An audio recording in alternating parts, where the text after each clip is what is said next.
Hello, guys, and I'm really happy to welcome you on our LangChain and GPT Agents Hackathon. We're super excited to have LangChain with us this time, and I know that most of you were super excited about the technology itself. And we gained pretty much people over a very short period of time for this hackathon. And we see your excitement, and we really want to share with you more information and give you some background for, especially for the newbies, how to interact with our platform. We also will have some lectures for you, and we will have some educational materials that you can use actually for working with these models. It will be pretty short hack, just 24 hours of building, and I hope you will have a lot of fun and you will be really happy to interact with the newest tech on the market.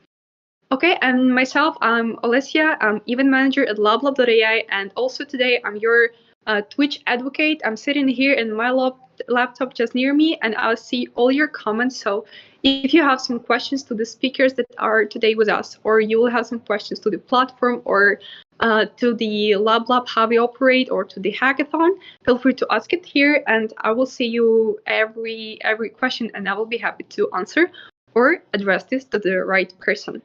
Let's have a next slide, and Simon today with us. Simon, he is the co-founder at New Native and LabLab.ai, and he will be telling us more about the LabLab mission and about New Native in whole the circle of AI and leading the AI innovation.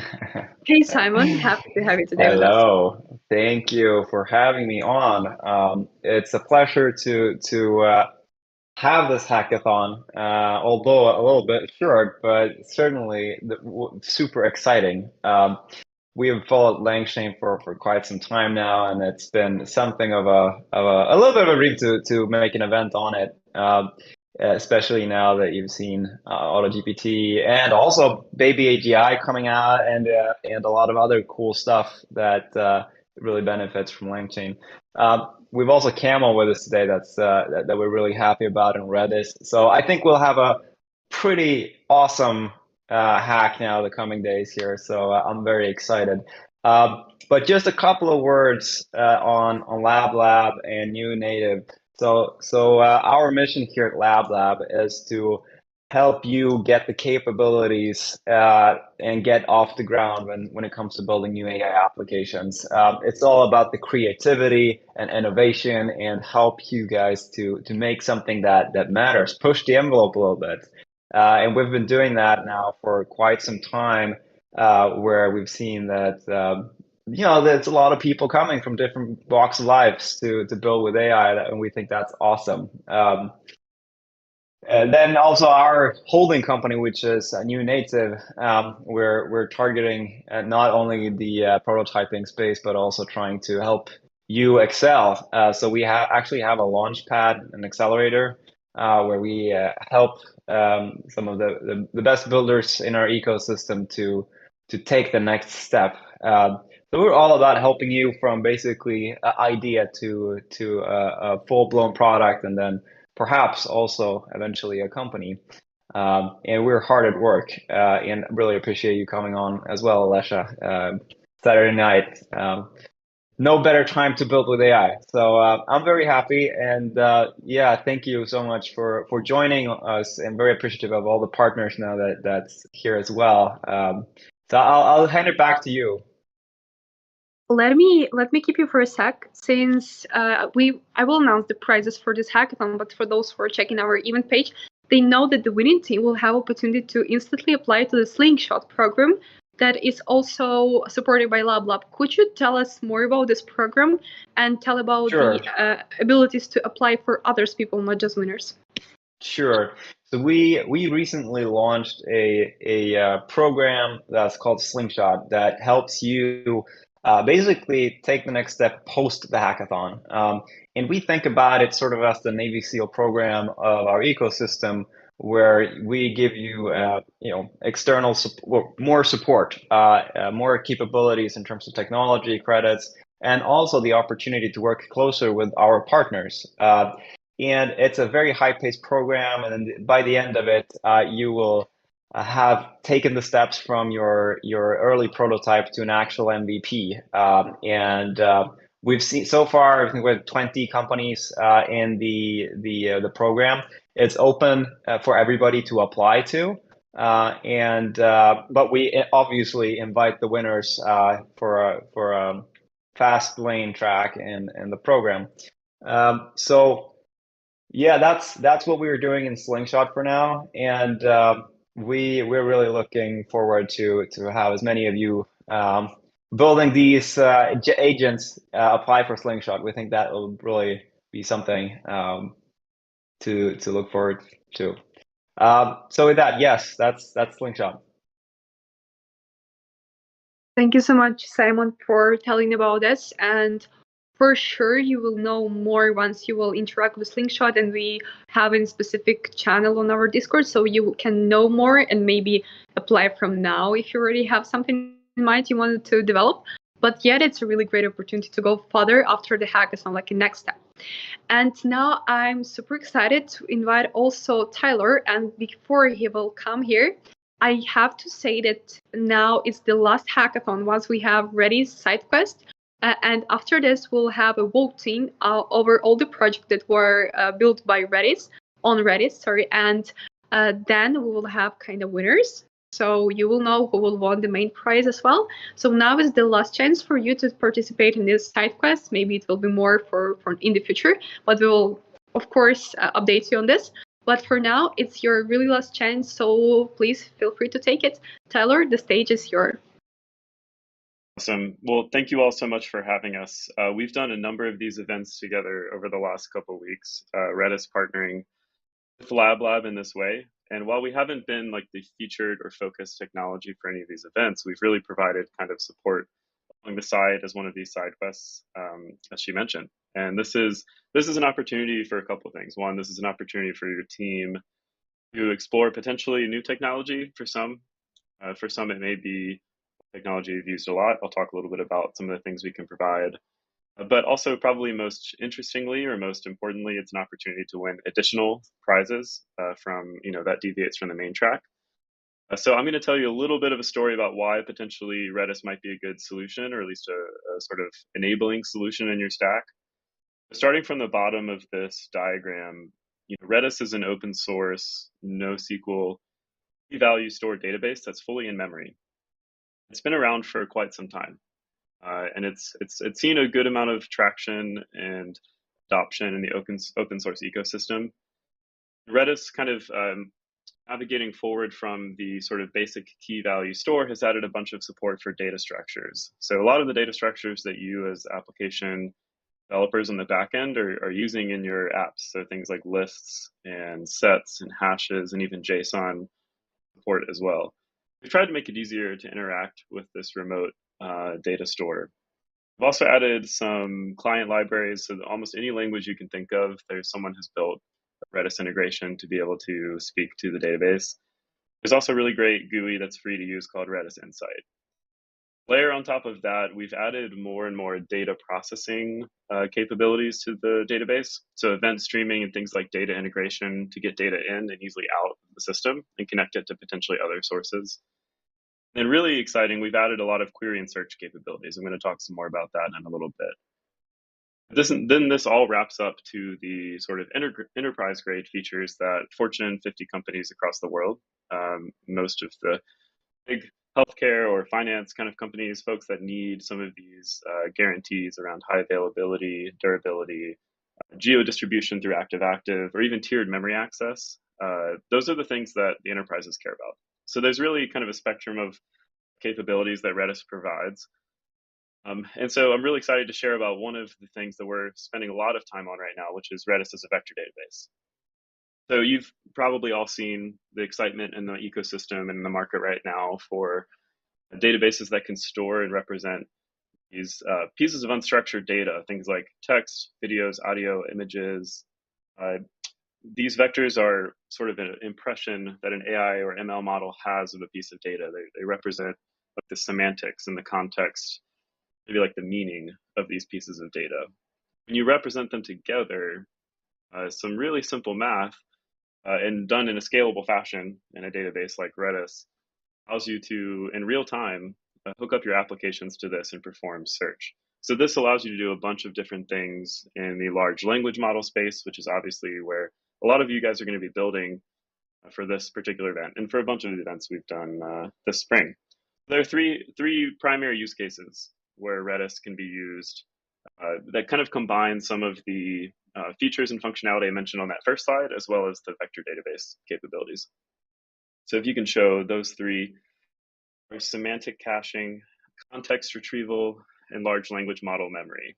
So I'm going to go through each of these briefly just to give you some ideas for how you might be able to use them. And the best news here is that Redis has an integration with LangChain. So pretty much each of these things you're able to do with the LangChain library. So first one, I'm actually going to talk about context retrieval first. So a lot of these language models, they're trained on vast amounts of text data, really good general purpose models that can sort of adapt a variety of situations.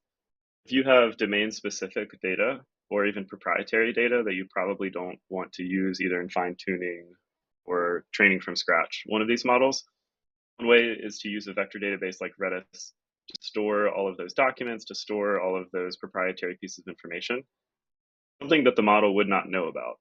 And in order to try to prevent the model from hallucinating or coming up with something that it doesn't actually know anything about, or at least to provide it some context, you can perform a vector search from a database like Redis, retrieve those top K most relevant pieces of information that might help steer the language model in a particular direction. So this kind of is a part of the prompt engineering workflow. It can feed a variety of use cases. It's a really common usage pattern with vector databases. And Redis is great here because it's in memory. It's very, very fast. So the next use case is semantic caching. This is also a great use case for a tool like Redis. Redis is more flexible than just a typical vector database. As we mentioned earlier, it has all of these data structures out of the box that are supported. And Redis has historically been used as a cache in applications. That's kind of its bread and butter. So, of course, with this kind of application, in order to prevent sort of exhaustive, repetitive, or unchecked calls invoking a large language model, you might be able to cache certain inputs or certain questions or certain tasks in their responses so that your system's not having to take on extra work. And this helps with the throughput and the latency of the system, as well as reducing cost of having to reach out to these costly models potentially. There's more than one way to do caching, right? So you can cache on direct hits, like did they ask the exact same thing, the exact same prompt, like word for word, token for token? Or if it's similar enough, again, evaluated by semantic similarity, which is provided thanks to the vector database features. It's another way to evaluate a cache hit. So if someone asks a question that's like close enough to something else, and again, depending on your data set and your business and your logic, we give you all the levers to be able to tune that.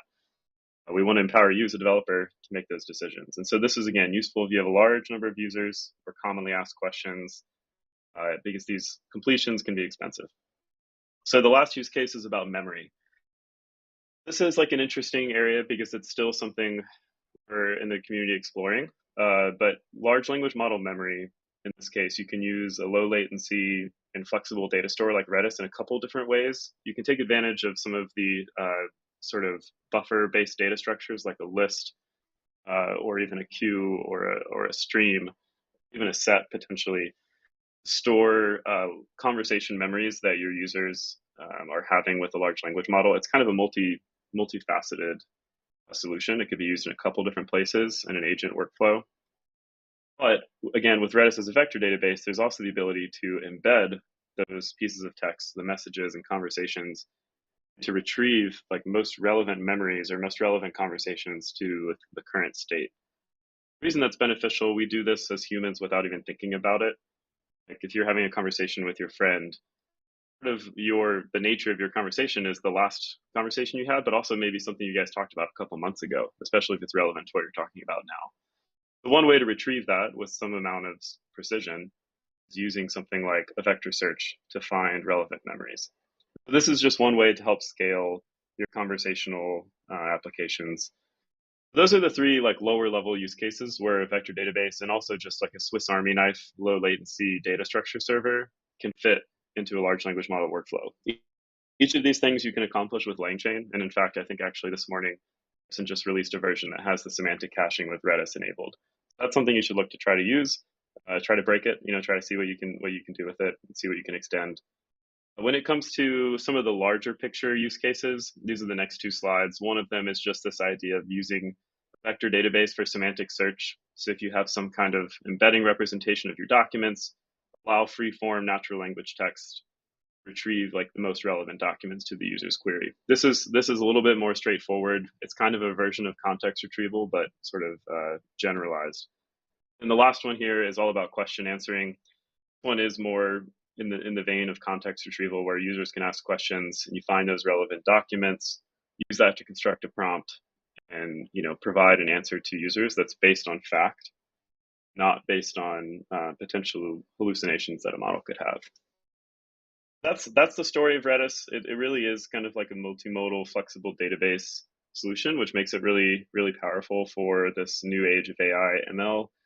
Not only are the new solutions and tools coming out every day, LangChain is one example of that, a relatively new project that's blowing up and has a lot of popularity, and we're really excited to see what you guys build. So I want to just give a quick shout out to our team. These faces, if you see any of them or their names, just know they have your back. We're here to support you. You can connect with us. There's our emails if you wish. Name's Tyler. We have a Redis, channel here, the LabLab server, where you can come and just discuss Redis use cases, discuss implementation. You can use the @Redis tag to get help from one of the 4 people you see here. And of course, there are a bunch of tutorials that LabLab has already created to showcase how Redis can be used, kind of getting started from scratch. We've got the GitHub organization there with a bunch of examples contributed by community members and even our own team. So that's all I have to say. I'm hoping that some of you guys choose to use Redis in your solutions. And if you do, you get entered into the side quest. And we're excited to see what you all build in this short period of time. Thanks. Thank you so much, Tyler, for joining. And I saw people was super active in the chat. Let me ask you before you will go. I know that there was a ton of projects built on Redis. Do you have already something like your favorite projects that was on LabLab? Maybe you can share some concepts with us. Yeah, probably the most interesting project that shows how to do some of this end-to-end is actually in our Redis Ventures GitHub there. I believe it's linked into the LabLab tech page as like one of the boilerplate examples. Essentially, it's a simple question answer server. There's a Docker compose stack. Includes a Redis database, includes a Streamlit application. Inside that Streamlit application, it uses LangChain, it uses OpenAI, it uses Redis. It uses Redis for primarily two things. For caching, it also uses Redis as a vector database for retrieving the context of some documents. Data set for that application is probably not that interesting. It's like a Wikipedia data set of like Summer Olympic Games. So like the domain area that you can cover with that is not the most exciting. The reason I think it's really interesting though is because it highlights a couple of those use cases of Redis as a cache for the large language model, and LangChain makes this super easy to integrate. It also takes advantage of Redis with the vector database capabilities, and with LangChain as a wrapper, this is kind of part of their core story, is it makes it really easy. They're trying to simplify the development for all of you to kind of normalize the experience so that you can easily switch between these different tools. I'm sure you'll hear more about that here in a second, but that's a project. It's called Redis-OpenAI-Q&A. You should be able to find that on our Redis Ventures GitHub. I like that one a lot. I built it, but I think it kind of shows you the end-to-end vision of it. And of course, you can take that, rip it apart, use what you need. There's some future improvements we want to make too. So if you see things on there you'd like, you can open an issue and we might actually be able to get to that. Thank you for sharing. You already gave some like flags for people that will be building today, so it's easier for them to reach the top than for all others, I believe. All right, let's move on to the main part of this talk, and it will be about how to interact with the platform. But before we'll go to the platform and Discord guide itself, let's get back to the agenda of today's talk, to the schedule. I wanted to give you some idea of what will be happening during this hackathon.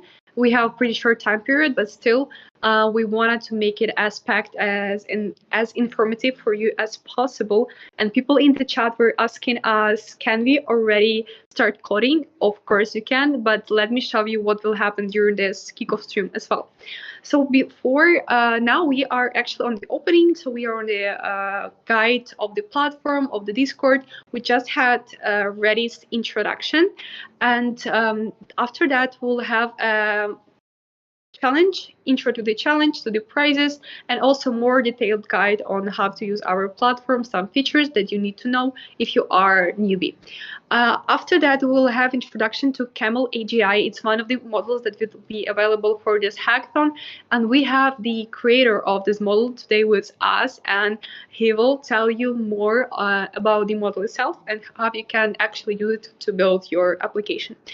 Also, we'll have really short session about the GitHub for very beginners. If you are like newbie here, if you didn't have experience with this technology, but you really want to try it out, so now we'll have like 5-minute tutorial on how to create a GitHub account and how to guide through GitHub yourself. And also the deadline for submission will be tomorrow midnight in a set time zone, and on the website it will be adapted to your time zone, so you may just go there and check what will be the deadline for you. It's just the website event, so you go there, you just scroll down to the schedule, and then you will see your deadline time. All right, let's see the hackathon and platform guide. Well, the hackathon, I would say, process consists of few steps, and it's applying for any time the hackathon will have, or it's 7 days hackathon, or it's for like 48 hours or 24 hours hackathon. We have the same process, and I wanted to share it with you. So first, you have to create or join your team. Also, you can work in solo. You can do this on your LabLab profile, like from the event page. I will show you how. But still, it's everything of this, like all the steps will be happening on the platform. After that, you will meet your team on Discord and you will start communicating with them. Also, you have to think about the concepts, like 2 or 3 concepts that you can build, and then you can book the mentorship session to discuss with which concept you will go for this hackathon. I have to say that it's not obligatory at all, so you can build without having discussion with mentor. But if you're struggling some difficulties with technology, or you want to discuss your business concept, that's good to have just mentorship session to make sure it's okay to go and build. After that, you are building your prototype and you have submission deadline, and you are putting your solution on the website. And after that, we can start evaluation process. Let's move on to some detailed steps. Creation of your profile. If you enrolled, of course, you already created your profile, so I shouldn't tell you how to do that, but you have to fill it out. Why it's important? Since you are creating a team, people are looking for members and they have no idea who you are and what's your background. So they want to have some just information about you to make a decision. Do we want to work with you in one team or not? So better to put the links for your social medias if you want. If not, just make sure to put link for your portfolio. If you're a developer, it can be GitHub or your personal website. If you are non-tech person, the LinkedIn would be the perfect case for this. So make sure you will put your photo, time zone, location, whatever people need to know you before they will decide to go and work in one team with you. And also there are some settings you can check. It's the privacy settings and also the ability to apply for some job offers from our partners. You can also mark it, but it's completely up to you. But what I really recommend you is to fill out your profile as much as possible so people will have some idea with whom they are working. Let's move on. Then you have a choice to create your team or be a solo team for the hackathon. So this 24 hours, I really want to ask everybody in on the stream, what do you prefer for these short-time hackathons? Do you want to work solo or do you want to have a team? Please write it down in the chat and we'll see how many solo teams we'll have for this hackathon. Well, you are moving to the project dashboard, to the event dashboard, and there you will see the button on create your own team. Whoa, we do have really a lot of solo teams already. I see I see 3, so maybe there will be more. Okay, and after that, you can click the button of creating a team. You can pick the name and write some background. Maybe you already have some idea. Let's move on. Since also you can join the team that already created. For this, you can scroll down to the list of teams and find the one with the red mark that says looking for members, and you can join this team simply.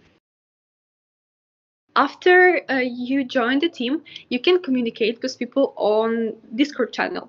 If you see that the channel weren't created before, you can click on this button of create team Discord channel and go there, tag your team members and start communicating with them there. And I have to say that it's also not obligatory to pick specifically Discord channel. You can also create your channel on the site. You can have WhatsApp chat with your team, whatever you want.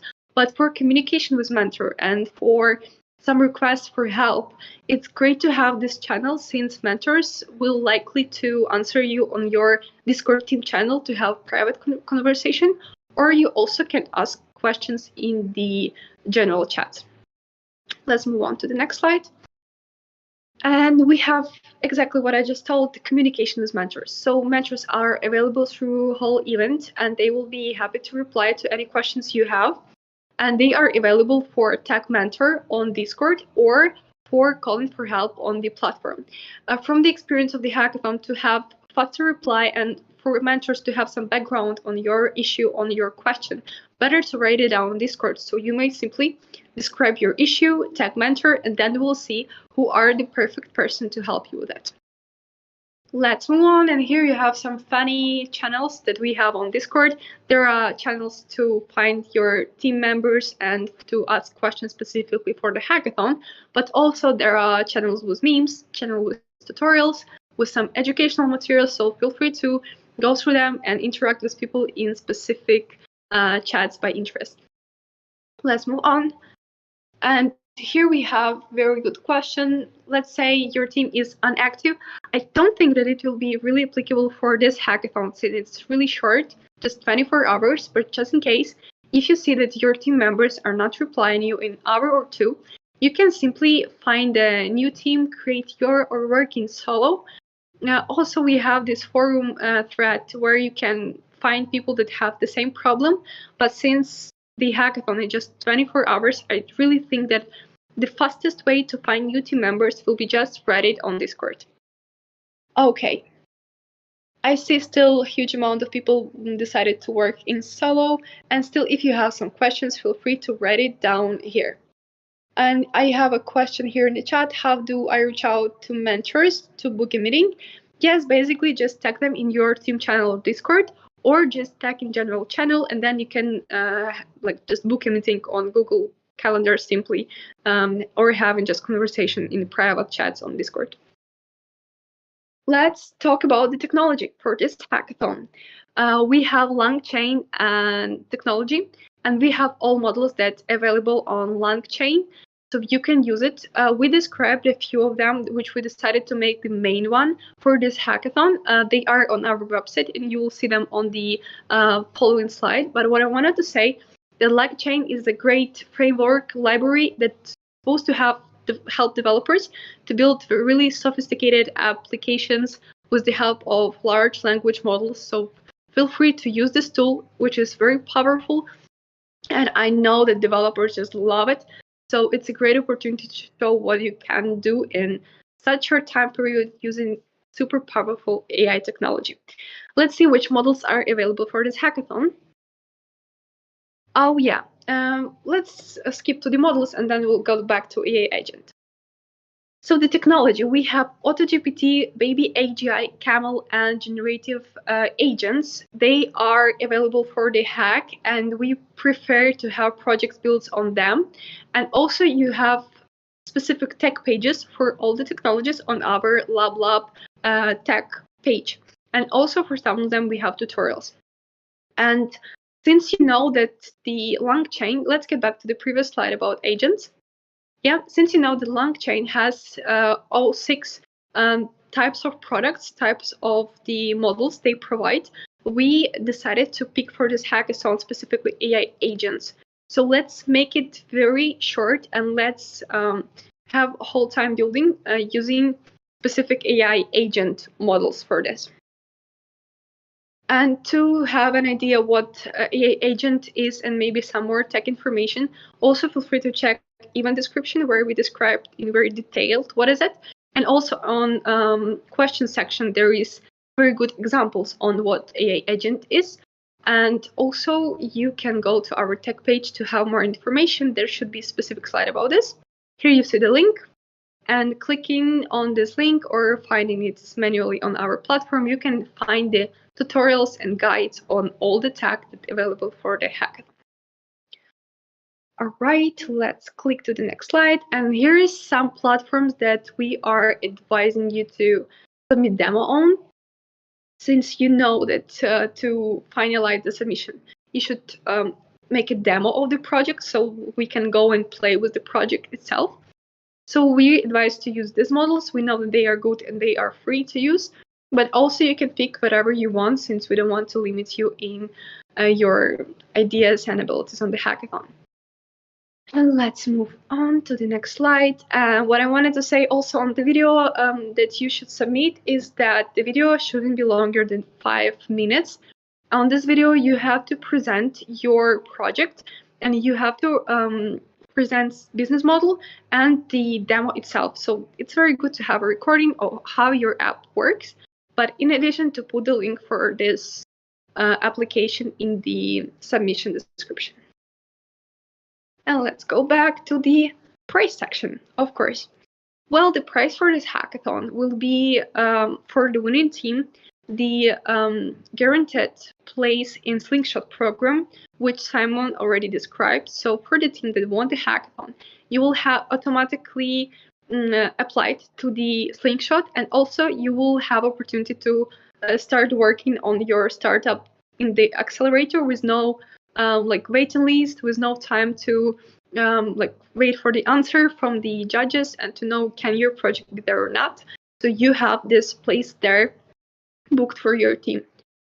And also you will have, of course, swag. It's for all finalists, and for team that will be picked, mentor's choice, they will have 1 hour mentorship session with the creator of Baby AGI. What I wanted to add something else. Oh yeah, all the teams actually can apply on Slingshot program since the place in this program worth more than $8,000 in credits. So your team can use it to complete your project. And all teams are able to apply, but the winner have just this ability to have instant place there, and you don't need to wait until some teams will finish the program, so you will have a free spot for you. Okay, that's basically it. I was talking for a while. Let me check just the chat. Maybe we had some questions. Okay. Well, does the Slingshot cost money?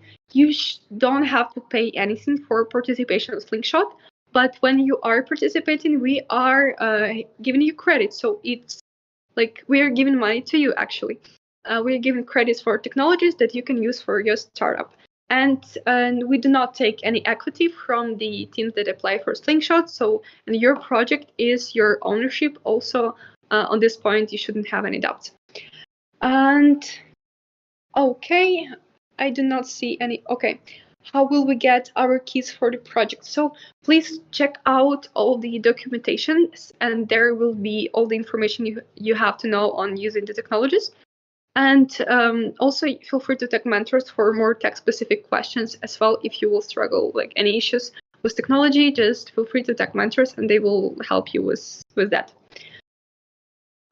Yeah, we do have a link for Slingshot, and I will even share it in the chat right now. We do have a link on our channel on Discord, but also we have just apply link. So let me very quickly share it, but once I will announce the next speaker. And let me before check also chat, no more new questions. I will share you the link during the session. Okay, let's click to the next slide and invite our speaker. Now we'll have a great session about the Camel AGI, that it's one of the models available for the hackathon. And we'll have introduction on it, but Ankur, hello. Please let us know. Can you hear us? Can you see us? Yes, I can.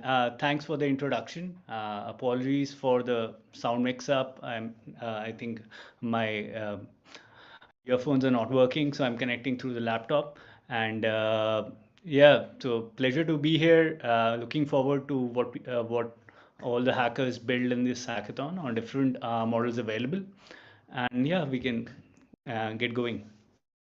Let me before we'll start this session, guys, you have an ability to ask questions to Encore directly during the session, so feel free to do that in the Twitch chat, and I will be happy to ask them all right after the session. Okay, the stage is yours. Go ahead. Sure.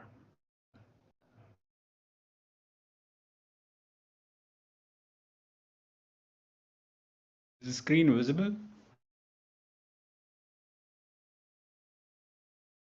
Let me double check it. Yeah, I can see it. And people on the stream also can see it. Yeah. Thank you.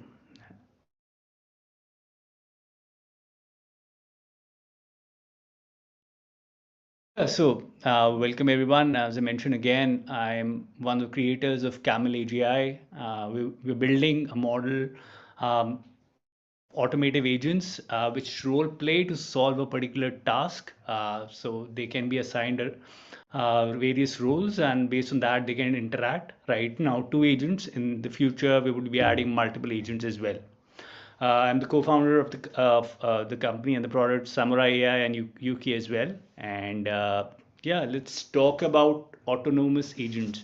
So basically, autonomous agents are programs that are designed to perform a specific task without intervention from humans. So if you give them a problem or a task, they can sort of find steps and execute them without your intervention.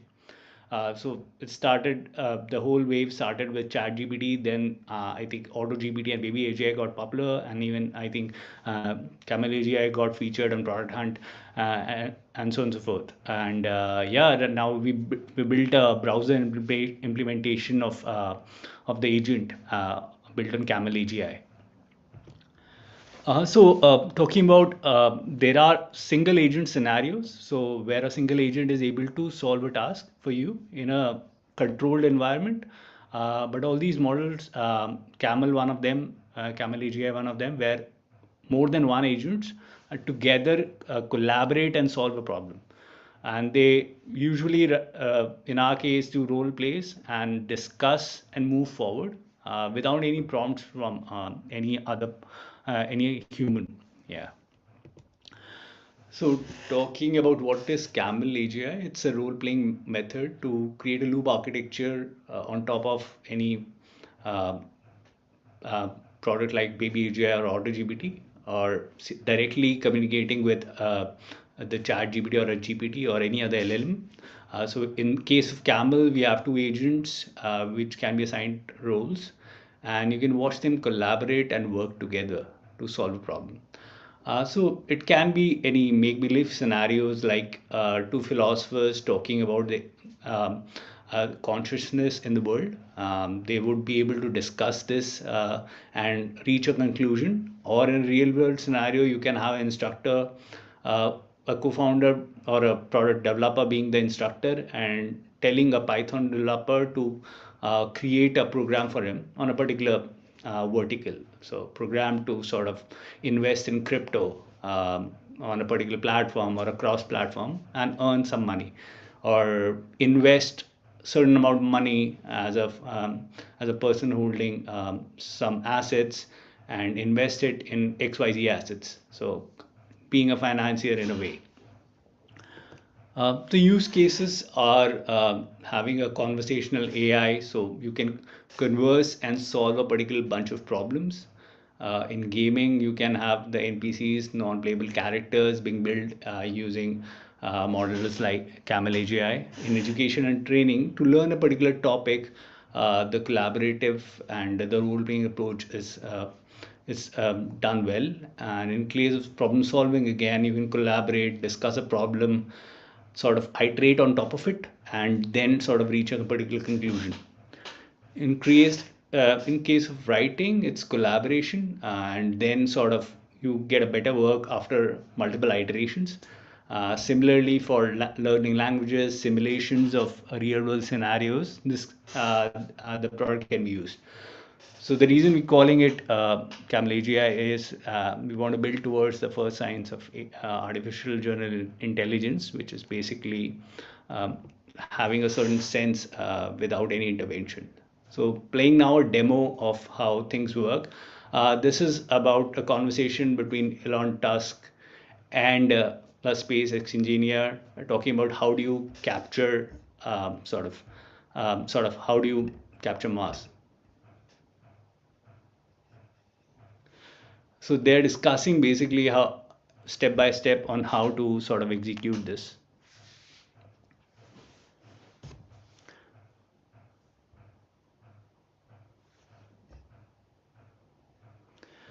The talks start around the fact that what kind of plants can grow there, how do you save yourself from exposure of the sun when you don't have a layer around the planet, what can be a sustainable way to have water. So these kind of communications are happening, and this is done without any intervention, just giving a topic to the model.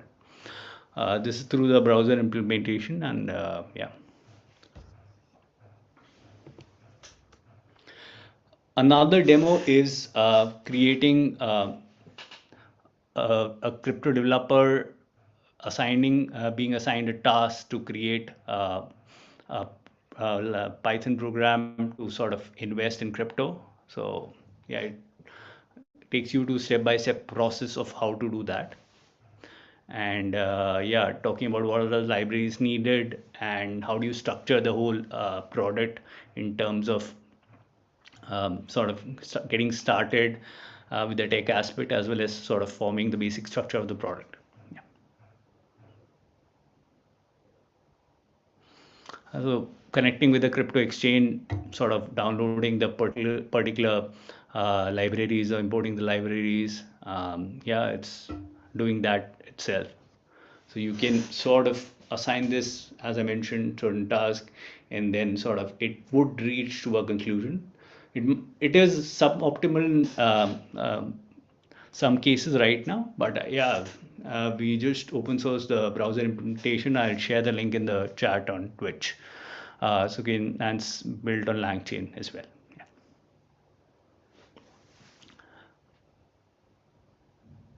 Yeah, so think of the communication between these agents similar to what you would do with a fellow developer or a creator. And say you're building it with a partner, and they want to sort of build a product. So what kind of communication you would have with a partner or your co-creator are the ones these agents are having while building something or even discussing anything. Yeah.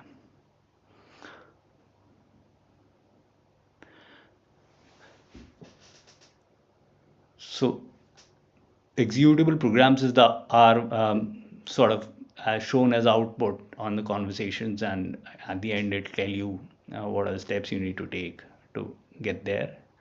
And problems like even learning a language, so you can execute sort of that by sharing that problem with on a prompt with Camel AGI.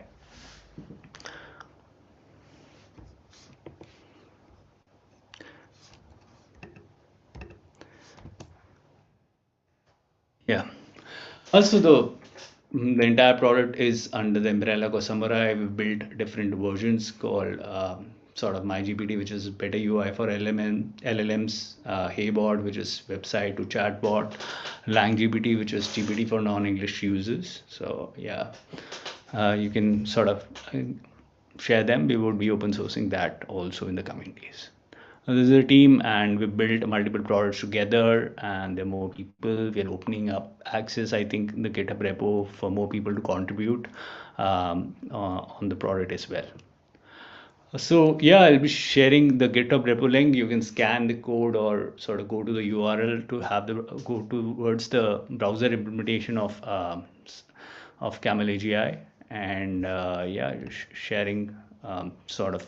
This is the repo. We have the front end, the backend code are written on LangChain, and yeah, we released the version with the browser implementation yesterday. You can use that to hack your product.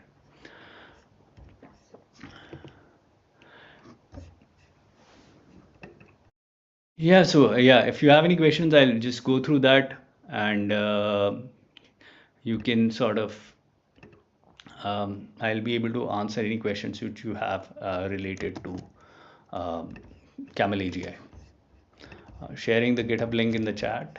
Yeah, and you have any tech questions?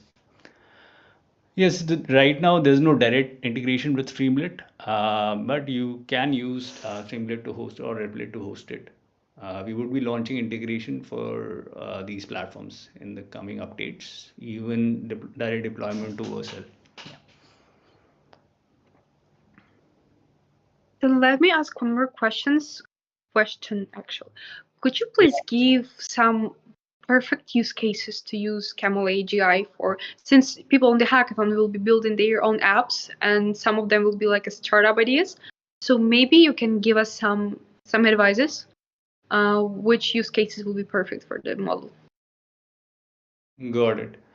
Yeah, so if you want to build sort of a public opinion app and sort of use that as an example, so discuss on a particular topic, example,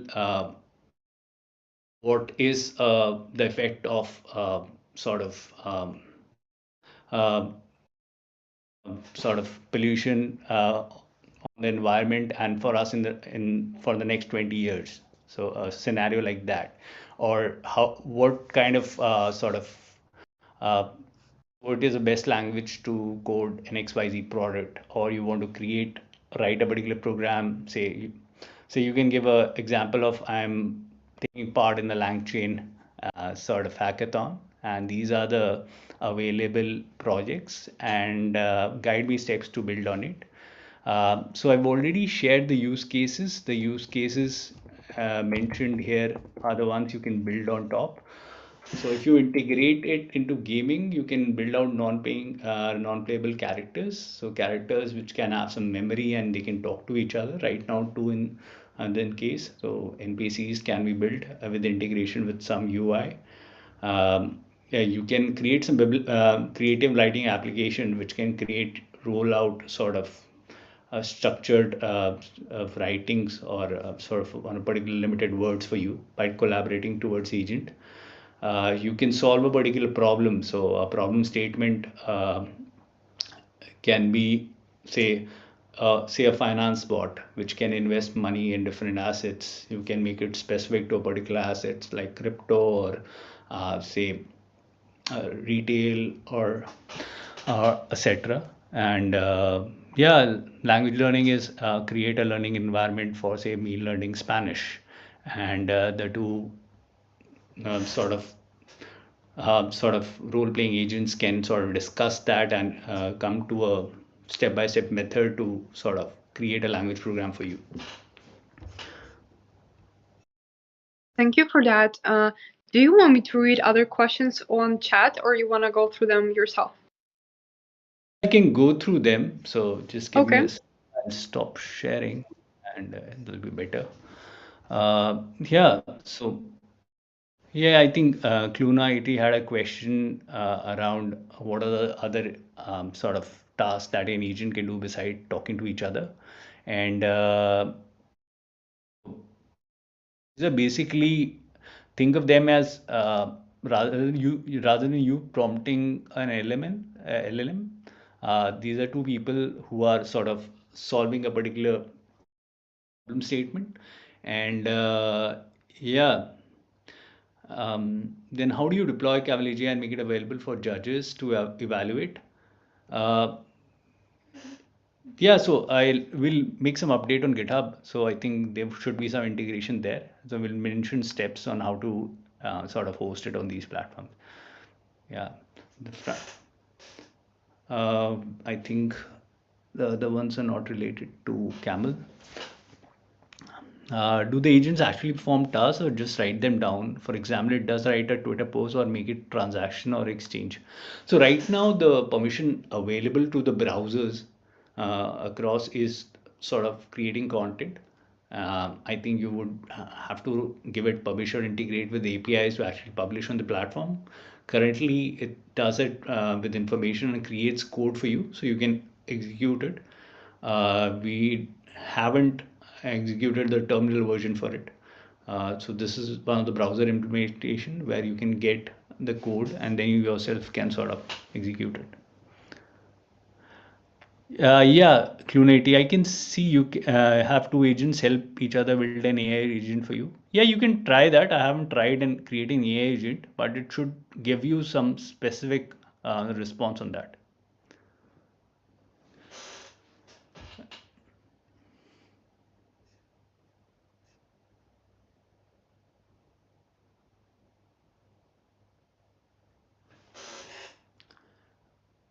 Yeah, I think Data Freak has mentioned that can you integrate different models and take their inputs into AutoGPT.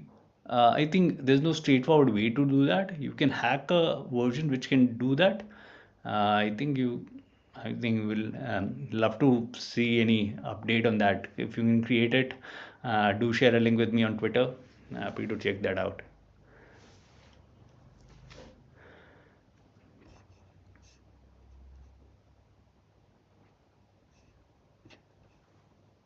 I saw the question, and I'm not sure we answered that about the API key. Do we need always API key for using all models of LangChain? I think this is a generic question, not specific to Okay. us. So better to ask it again on Discord, or we will make sure to give you the answer on Discord. I'm not sure for now. Okay. Okay, we got that. So please, Luis, contact with us on Discord, and we will help you with that then. All right. Then one more question was about UI, but you already answered it. And can the AI agent access Stable Diffusion to help do digital art? Whoa, very good one. Yeah, I think we are working something around that, and yeah, in the future it should be. Currently, there can be a hack that can build on, but natively it doesn't. And Okay. yeah, you will have digital art in the future. I don't think so directly you would be able to do that right now. Can I use Slack? Yeah, Slack as the UI and build the Slack bot. You should be able to do that. If current example we have is for a browser implementation, I think you should be able to sort of build a Slack bot also. But how does it work in case of two agents? So in case of Slack, a bot, how do you differentiate? You won't have to create two bots or assign them some way you can differentiate between those two bots. So. All right, I see one more question regarding, is it obligatory to use Camel AGI on this hackathon? Guys, we have 4 models that we recommend to use, which is AutoGPT, Baby AGI, Camel, and Generative Agents. So you can pick one of them. You can combine some of them, and also you can use other models that are available. But to make a submission, you should have at least one of the models that I just listed included in your project. That's basically the main requirement we have. Okay, and it will be the last question, and we really will let you go. I see that's a ton of questions in the chat. Can the AI agents help find rare earth materials in the earth? Whoa. I asked it something like this, and it was able to provide me a decent, believable answer, but I'm not sure accuracy of the answer right now.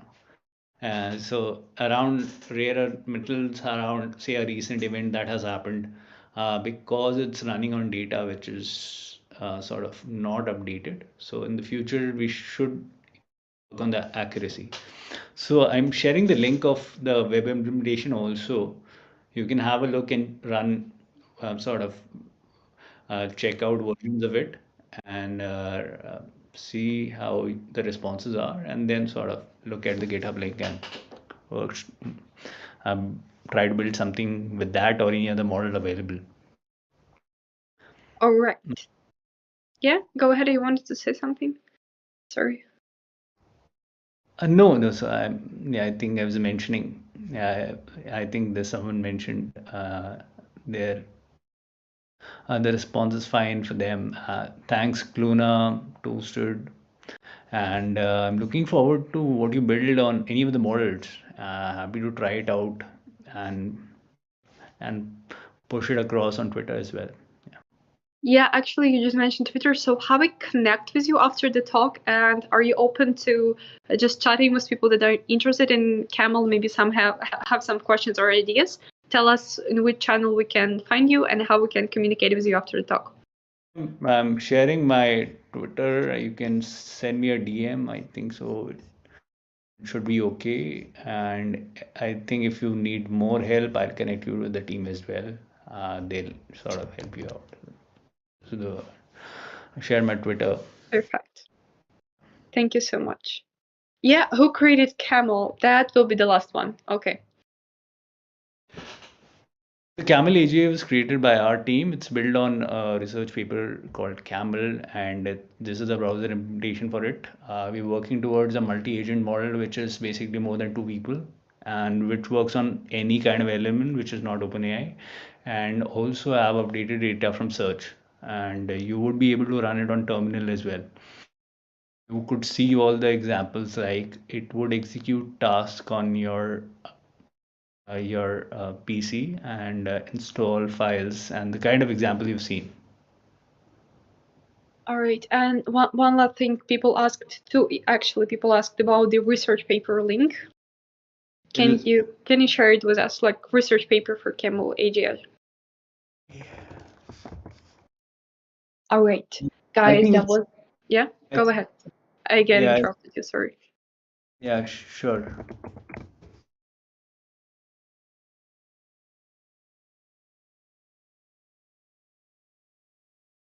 Okay, there is a question regarding the conversational agent from LangChain instead of generative agents. Yes, you can, but again, we are advise you to use at least one of the models that we listed. Since it was agreed with LangChain, we wanted to test out this model specifically. But I think there shouldn't be problem if you will use conversational agent. Since as long as it's AI agent, that's fine. Okay, thank you for sharing the link. I will even pin it, so for people that want to access to it, and I will also pin your Twitter. Yeah, sure. I think I have to go now. If you have any question, just ping me on Twitter. Happy to reach back to you and connect you with the team as well. So yeah.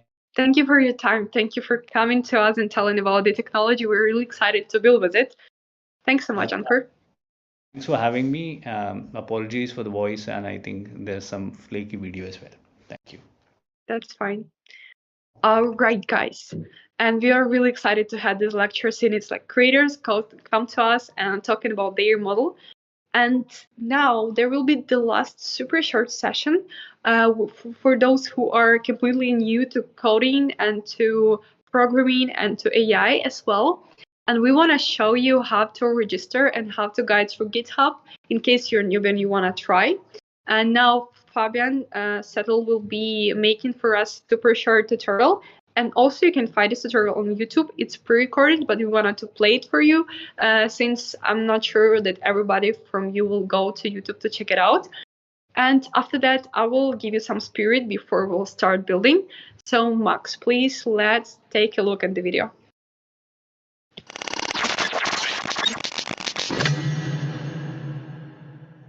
Hello and welcome everyone. In this tutorial I will show you how to use GitHub for your Hackathon project. So let's get started. First, head over to github.com and create a new account with the sign up button right here. I've already done this, so after you completed the sign up, you will come to this site. And this is basically the GitHub main page. And right here, to create a new repository, you can go to the top left to this plus icon right here and click New Repository. Next, you need to select an owner. Just select yourself in this case. Then you can give your repository a name. So for now, I will just go with hackathon test project. You can give a small description to your project. You can decide whether you want your repository to be public, so visible to everyone, or private. Private means that it's just visible to you and collaborators you add. You can add a README file, so tell people what your repository actually is. You can add a git ignore file to ignore files that should not be uploaded to our version control.